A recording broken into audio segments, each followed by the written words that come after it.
There are many beautiful creatures that live in the minute rainforest in Peru. The giant otter, the squirrel monkey, the capuchin monkey, and the macaw. These unusual animals all have something in common.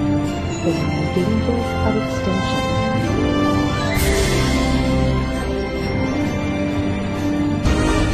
The giant otter, in contrast to other otters, is a very social animal. We occasionally saw groups as large as 12 to 15. Both adults and cubs love it.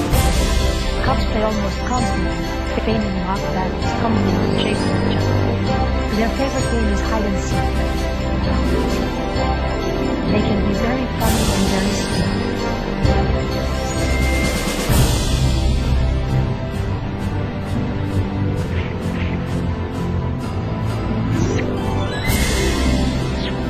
Cubs beg for solid food, even though they are too young to eat it.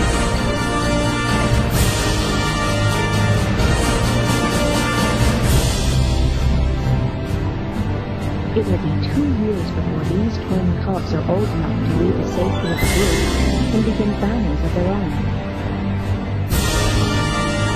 The giant otter lives on the floor of the forest, but many macaws are taken from the forest and sold to people around the world as pets. It is probably a family. Take a look at the slow-motion photography to see how they fly. This beautiful bird